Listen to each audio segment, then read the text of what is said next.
नमस्कार। आध्यात्मिक संसार में आप सभी लोगों का स्वागत है। हमारे आध्यात्मिक जीवन में या साधकीय जीवन में प्राणायाम का महत्व बहुत ही ज़्यादा होता है। जैसे कि किसी भी पौधे के लिए खाद, पानी आदि का महत्व होता है, उसी प्रकार साधकीय जीवन में साधना रूपी जो पौधा है उसके लिए प्राणायाम अत्यंत महत्वपूर्ण प्रक्रिया है।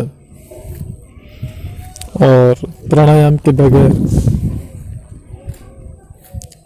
पूर्ण सफलता प्राप्त करना लगभग न के बराबर है। आप ताटक का अभ्यास कर रहे हो या किसी मंत्र की शुद्धि का अभ्यास कर रहे हो, कुंडलिनी साधना कर रहे हो, ध्यान कर रहे हो, किसी भी प्रकार की साधना अगर आप कर रहे हैं तो उसमें प्राणायाम एक महत्वपूर्ण स्थान रखता है और इसको करने से सफलता पर्याप्त मात्रा में और थोड़ा तीव्र गति से प्राप्त होता है।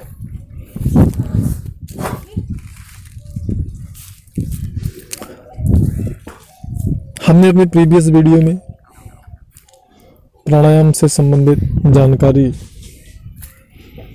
प्रदान करने का प्रयास किया था। वैसे तो हम कुंडलिनी ध्यान योग साधना से संबंधित साधकों को दो प्राणायाम को करने का विशेष जोर देते हैं, करने के लिए बल देते हैं करने के लिए।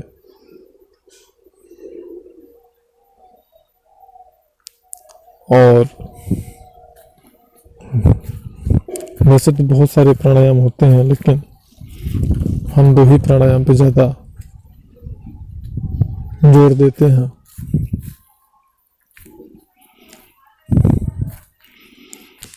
प्राणायाम का अर्थ होता है कुंडलिनी ध्यान योग साधना जो साधक कर रहे हैं, जब कुंडलिनी जागृत होती है तो प्राणायाम, सर्वप्रथम तो प्राणायाम करने से कुंडलिनी जागरण में बहुत ही ज़्यादा सहायता मिलता है।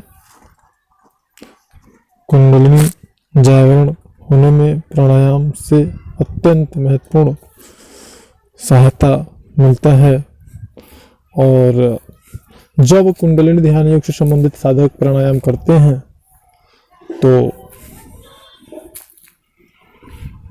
उनकी जो कुंडलिनी शक्ति है वह शीघ्रता से जागृत होती है। अब शीघ्रता का मतलब ये मत समझ लें कि 1 हफ्ते, 10 दिन, 1 महीने, 2 महीने में जागृत हो जाएगी, होगी, लेकिन शीघ्रता से जागृत होगी।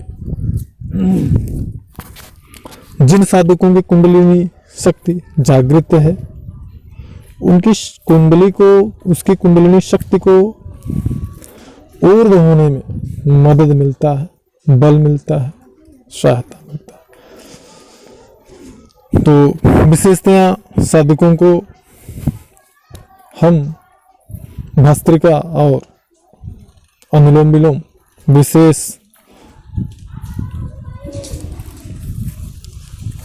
तकनीकी द्वारा विशेष प्रकार से करने का जो है निर्देश देते हैं। ज़्यादातर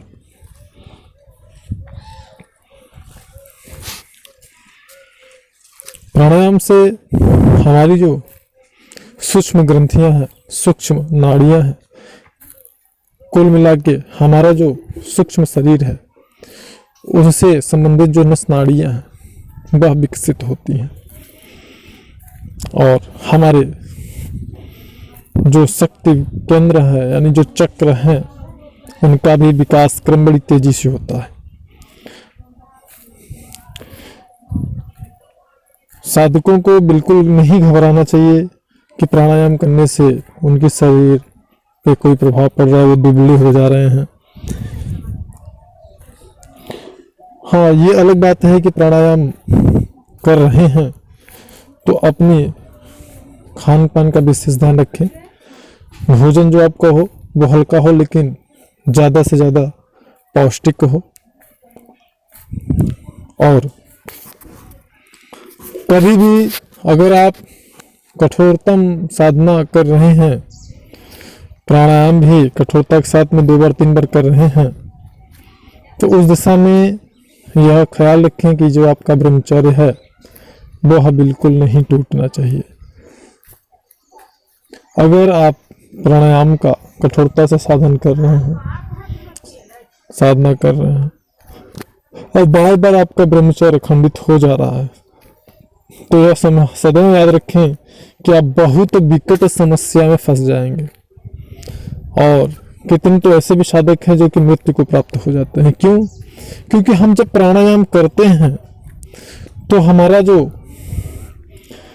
तत्व है शरीर का, वह हमारे हड्डियों को हष्ट पुष्ट बनाता है और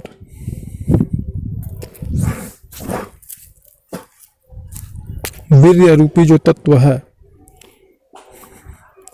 उससे हड्डियां कमजोर होती हैं। जैसे गाय या भैंस के स्तन में दूध भर जाने पर वो उनकी जो स्थिति होती है उसको आप देख लें। और फिर जब दूध दोह लिया जाता है उसके बाद उनके स्तनों का जो स्थिति होता है उसको देख लें, तो एकदम वही स्थिति आपका बार बार ब्रह्मचर्य टूट जाने पे, खंडन हो जाने पे वही स्थिति आपकी हो जाती है। आप एक निर्जीव पुतले के समान हो जाते हैं। इसलिए यह अति अनिवार्य है कि आप अगर ब्रह्मचर्य का कठोरता से पालन कर रहे हैं या साधना के साथ में उसको कर रहे हैं, तो आप ब्रह्मचर्य का कठोरता से पालन करें अगर आप प्राणायाम कर रहे हैं। नहीं तो बहुत ज़्यादा आपको समस्या हो सकती है, दिक्कत हो सकती है। इस बात का खास ख्याल रखना चाहिए। इसके लिए आपको भोजन पे विशेष ध्यान रखना चाहिए और सोशल मीडिया पे अश्लील चित्रों या इन सब चीज़ों से, विचारों से, सोचों से कोसों दूर रहना चाहिए। नहीं तो आप साधना में कभी भी सफलता प्राप्त नहीं कर पाएंगे। और किसी भी साधना में ब्रह्मचर्य का महत्वपूर्ण स्थान होता है और प्राणायाम का बहुत ही महत्वपूर्ण स्थान होता है। और प्राणायाम का स्थान हर स्थिति में आध्यात्म के लिए एक बहुत ही अनिवार्य जो है भाग, बहुत ही अनिवार्य। उसके बिना आप कोई भी साधना में सफलता प्राप्त नहीं कर सकते, चाहे वो त्राटक हो, चाहे मंत्र सिद्धि हो, चाहे कुंडलिनी साधना हो, चाहे क्रिया योग हो, रेही योग हो, कोई भी साधना हो, बिना प्राणायाम के अगर कोई मार्गदर्शक या गुरु कहता है कि आप त्राटक साधना करिए, प्राणायाम की कोई त्राटक साधना करिए, प्राणायाम की कोई आवश्यकता नहीं है, ब्रह्मचर्य की कोई आवश्यकता नहीं, तो वह बस केवल आपको बेवकूफ़ बना रहा है। हमने ऐसे भी मार्गदर्शक और गुरुओं को देखा है जो 11 दिन का, 21 दिन का थर्ड आई मेडिटेशन कराते हैं, बेवकूफ़ बनाते हैं पे ग्रुप में जोड़ करके। तो ऐसे गुरुओं से, ऐसे मार्गदर्शकों से सावधान रहें, क्योंकि ये जो थर्ड आई मेडिटेशन है, त्राटक वगैरह है, ये कोई 11 दिन और 7 दिन और 21 दिन की साधना नहीं है।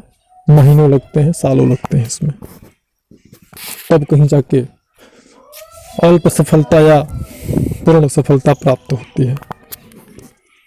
मेरा बस उद्देश्य है आपको जागृत करना, सावधान करना, आगे इच्छा आपकी। क्योंकि बहुत सारे तो ऐसे भी साधक होते हैं जो इतना ज़्यादा ठगे जा चुके हैं कि उनके सामने अगर सही मार्गदर्शन करने वाला व्यक्ति भी कभी कभी टकरा जाए तो वो उसे भी नहीं पहचानते, उसे भी